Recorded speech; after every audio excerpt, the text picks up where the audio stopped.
ఎస్ఐగా breaking news చూస్తున్నాం. ప్రముఖ తెలుగు సినీ నటుడు జూనియర్ ఎన్టీఆర్ తన వ్యక్తిత్వ హక్కుల రక్షణ నిమిత్తం ఢిల్లీ హైకోర్టును ఆశ్రయించారు. తన అనుమతి లేకుండా తన ఫోటోలు పేరును వాడుకుంటున్నారని ఆయన పిటిషన్లో పేర్కొన్నారు. ఆయన పిటిషన్పై దర్యాప్తు జరిపిన హైకోర్టు ఆయన ఫిర్యాదు ప్రకారం social media, e commerce platforms పై తగిన చర్యలు తీసుకోవాలని ఆదేశాలు జారీ చేసింది.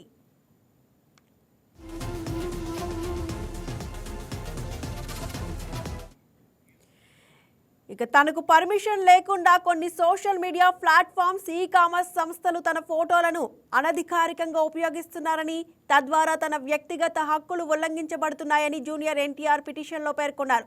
ఎన్టీఆర్ పిటిషన్పై విచారణ జరిపిన ఢిల్లీ హైకోర్టు ఎన్టీఆర్ వ్యక్తిత్వ హక్కులను కాపాడాలని పేర్కొంది. జూనియర్ ఎన్టీఆర్ ఫిర్యాదులపై social media, e commerce platforms తగిన చర్యలు తీసుకోవాలని ఢిల్లీ హైకోర్టు ఆదేశాలు జారీ చేసింది. ఐటీ రూల్స్ 2021 కింద 3 రోజుల్లో తగిన చర్యలు తీసుకోవాలని కోర్టు పేర్కొంది. తదుపరి విచారణ డిసెంబర్ 22కు వాయిదా వేస్తూ ఆ రోజున సవివరమైన ఆదేశాలు జారీ చేస్తామని హైకోర్టు జస్టిస్ మన్వీర్ ప్రీతం అరోరా పేర్కొన్నారు.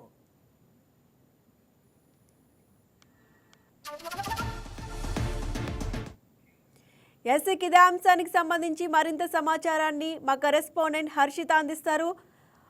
హర్షిత, చెప్పండి. ప్రముఖ తెలుగు సినీ నటుడు జూనియర్ ఎన్టీఆర్ తన వ్యక్తిత్వ హక్కుల కోసమైతే ఢిల్లీ హైకోర్టును ఆశ్రయించినట్టు తెలుస్తోంది. డీటెయిల్స్ ఏంటి?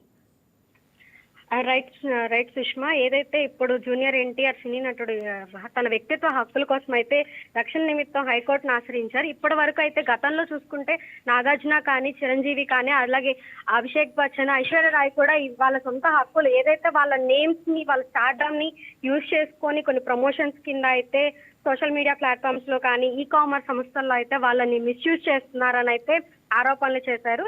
ఏదైతే 2021 కింద పిటిషన్ ఐటీ రూల్స్ కింద అయితే వాళ్ళకైతే సమర్థంగానే వచ్చింది. ఎందుకంటే అది తప్పు అని అయితే సుప్రీంకోర్టు అయితే నిర్దేశించింది. ఇప్పుడు అదే విధంగా అయితే జూనియర్ ఎన్టీఆర్ కూడా మరి సుప్రీంకోర్టును ఆశ్రయించడం జరిగింది. దానికి తగ్గట్టుగా అయితే ఢిల్లీ కోర్టును కూడా ఆశ్రయించడం జరిగింది. దానికి ఎలా ఉంటుంది ఏంటి అంటే, ఇప్పుడు వరకు చూసుకుంటే ఎన్టీఆర్ అంటేనే ఇప్పుడు జూనియర్ కొంచెం స్టార్డమ్ ఉన్న పర్సన్, సో వరల్డ్ లోనే ఫేమస్ పర్సన్. మరి అలాంటి పర్సన్ మీద కూడా చాలా వరకు ఇలా స్టార్డమ్ ని యూజ్ చేసుకొని మిస్యూజ్ చేస్తున్నారని, కొన్ని అడ్వర్టైజ్మెంట్స్ కూడా మిస్యూజ్ అవుతున్నాయని అయితే చెప్తున్నారు.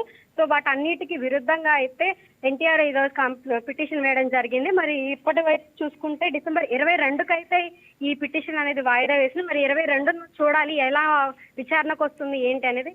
ఇప్పటి వరకు అయితే పిటిషన్ వేసినప్పటికీ అది కూడా పాజిటివ్ గా, అంటే ఎన్టీఆర్ వైపుగానే వచ్చేలాగైతే కనిపిస్తుంది. ఎందుకంటే గతంలో కూడా చిరంజీవి పేరు మీద అయితే 30 కంపెనీలు అయితే మిస్యూజ్ చేశాయని అయితే మనకి కేసుల్లో తెలుస్తుంది.